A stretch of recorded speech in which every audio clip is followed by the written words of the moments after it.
Company culture. Have you heard that term recently or in the past? It's become a buzzword and for good reason. In fact, there's even a famous quote about what company culture eats for breakfast. I'm not going to tell you what that is, but you can Google it. But Chuck Violand's with me today, and he's someone that knows a little bit about company culture. Chuck, welcome to the program. Thanks, Jeff. Nice to be back. Good to have you back. We're going to talk about the subject of chapter 3 in your book, which is Forging Dynasty Businesses. In fact, the title of your chapter 3 is pretty simple, isn't it? Yep. We Company tried. culture. So let's set this up. Define company culture for us, according to Chuck Violand. According to Chuck Violand, it's got to be good. There's a lot of different ways to define it, Jeff. But to begin with, every company has a culture. Okay, it's born the day that the owner starts the business, and it's really based on that owner's beliefs, values, and what they bring to the company. It has to do with the way that they interact. At the beginning, when there's no employees, it has to do with the owner's interaction with customers, with vendors, business partners. It's going to reflect their style. It's going to reflect their beliefs about money, competition, all of those things. That's the starting point on that of the culture. Then, as the company grows and employees are added, then it starts to include all the people within the organization. So a company's culture really embraces a set of values, a set of beliefs that not only the owner, but also the people in the organization embrace, and how those play out both in their management of the business, even as much as the strategy of the business and the customers that they decide to go after or the markets they decide to pursue. It's all of those things. While it includes the vision, the mission, the core values, it's not just limited to that. It has to do with style. It has to do with the way that the people communicate with each other, with the way that they collaborate, with the way that they trust each other. So in the grand scheme of things, it can be a reflection of how the company interacts, how they approach customers, how they approach business, money philosophies. All of those things get rolled into the culture of the business. Even trust, that plays into it as well. Very good. In chapter 3, I noticed you wrote a little box called A Tale of Two Cultures. That's a Mhm. pretty good read.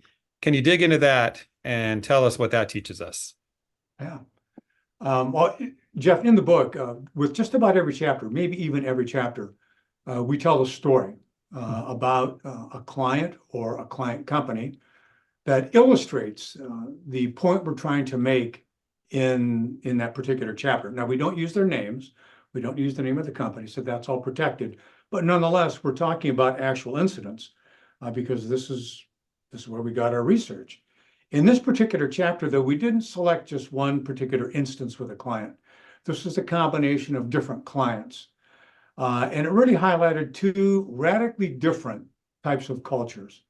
One of them is a more, I'll use the word repressive, more command and control environment.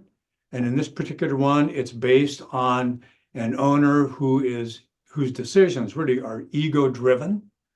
They tend to not hire people who are smarter than them because they enjoy being the smartest person in the room. So they don't want to feel threatened by that. As you might imagine, this involves all of the hiring decisions. It involves really the decisions that are being made in the business because they're being made based on how that owner, since they're ego-driven, they're being based on how that owner is going to look or feel after those decisions are made. Now we contrast that with the second story, and that is one that is more, I'll use the word enlightened, maybe progressive in their style of running the business. This is an organization where the owner has decided to delegate both responsibility, but also authority to the people in their organization.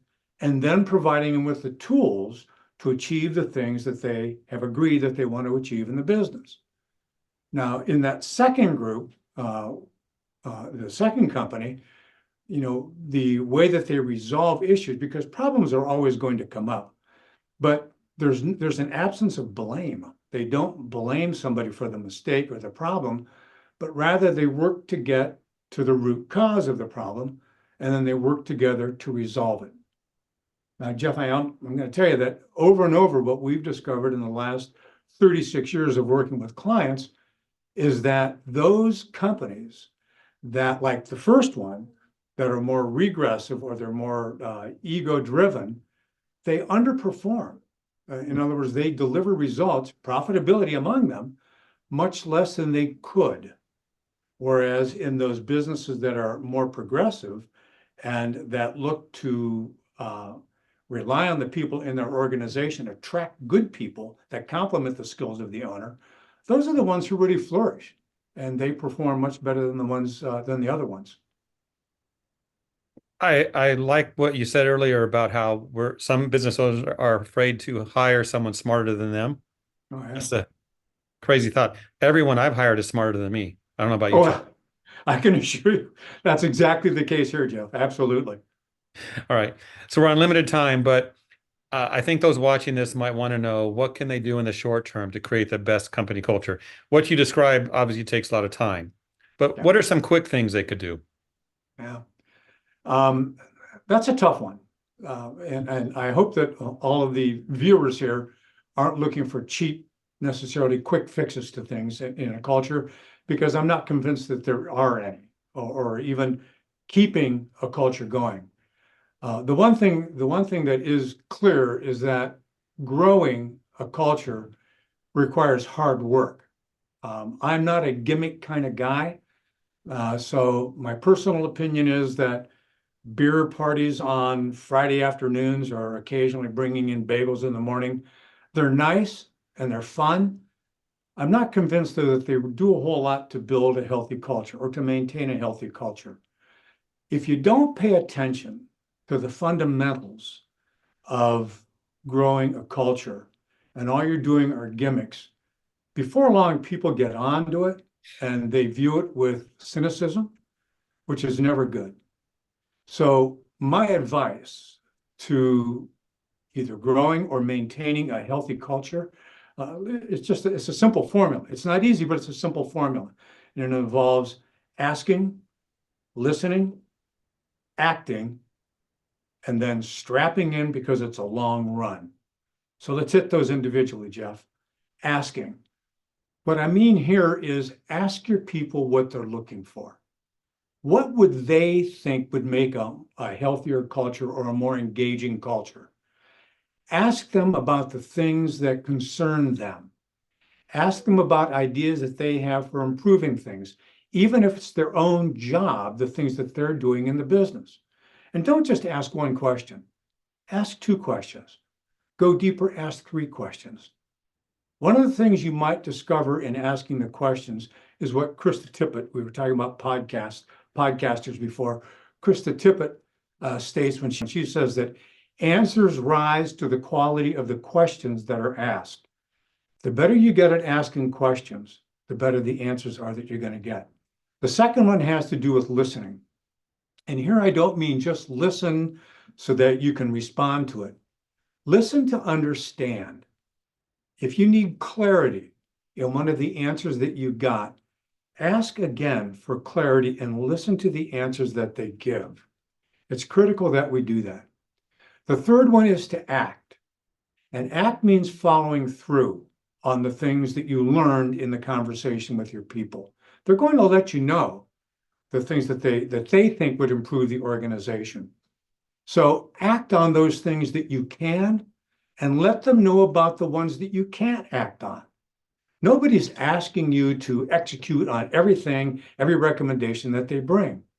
But everybody in your organization wants to know that they have the ear of the owner, regardless of the level that they're on, and that you care about their concerns and you're doing something about them.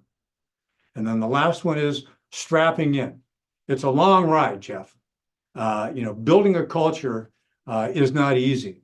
And so it's a long road. You need to be prepared for a long run on that, especially when it comes to maintaining a culture. It's messy, but you can do it.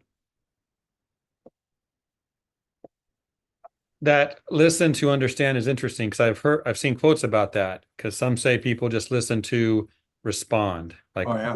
what am I going to say to what Chuck tells me? So Yeah. that's good advice. Yeah. Yeah. Thank you. So that was a lot of stuff. You know what? Not easy, not short term, but I think those watching this program are looking for the long term and the substantial growth and company culture that will help them with that. But Chuck, we're about out of time. Any final words of advice for those watching? Yeah. As I mentioned just a moment ago, building a culture is messy business. Okay. It requires a ton of work, and it requires us, it can be frightening because it requires us to think differently, and it requires us to do things differently. And here I'll play the age card. Those of us who are a little bit older and running businesses, I think that it can be especially difficult for us because it does require us to think differently. But I can tell you this, Jeff, that when you do it, it causes those of us who are a little bit older to stay young and to stay on our toes. And in my opinion, that alone is worth it.